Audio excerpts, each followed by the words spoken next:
It's on. Can you see a red thing up there? I think It doesn't so. matter. I see it back here. Okay. Okay, so just start with the beginning. Okay, so in the beginning, in 2014, when I was pregnant with my daughter, I came here and I found out that I was pregnant after having taken the at-home pregnancy tests, and I saw her up there on the big screen. And I'm not sure if it was early enough to hear the heartbeat, but I definitely saw her heartbeat, which did make a difference. But of course, I talked to her dad, and her dad had suggested the abortion. And so he had taken me to the abortion clinic where I took the first pill. And then we had went about the rest of the day. We went out, sat down, had lunch, and then we had went to my house. He dropped me off, and he had said, that he loved me.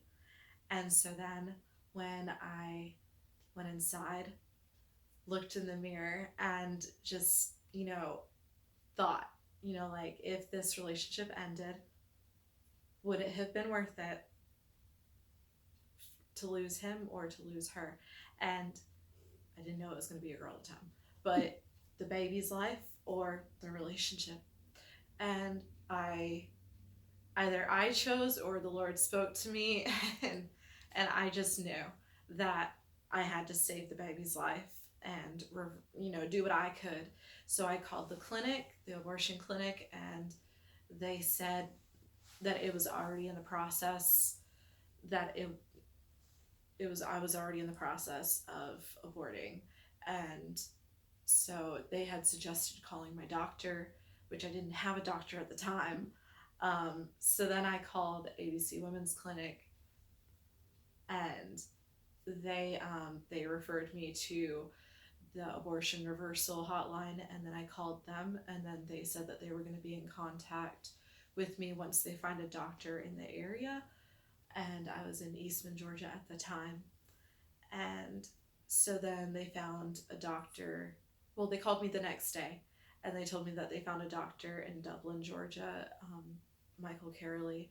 And he had never done the progesterone procedure before for reversing the effects of the first pill. But then I had taken that, he prescribed it, and I took it till the end of my first trimester, and she came out healthy.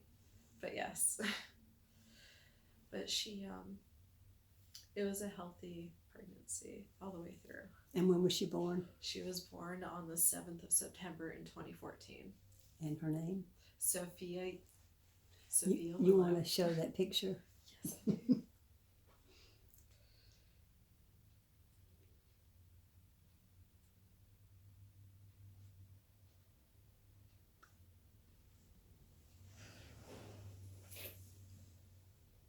Okay, and show the new one.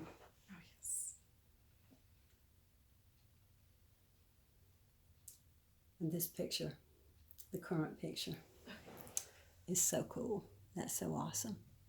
She's a beautiful young lady. Thank you. Christina, I cannot tell you. I'm just happy that she's here today. Yeah. Because more than anything,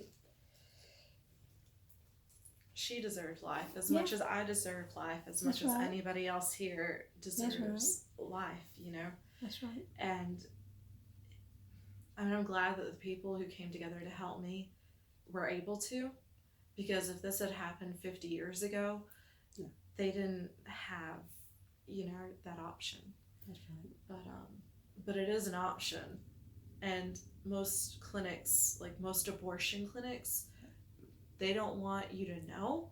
For some reason, they don't want women to be informed that you can save your pregnancy if you take that first pill in the clinic. It might be required that you take that first pill in the clinic for whatever reason, but when you get home with that second pill, you do have a choice that you can make. You can still change your mind. And with my first pregnancy, I was able to change my mind. And without that having been a choice, then where would I have been? But yes. Very good. Thank you.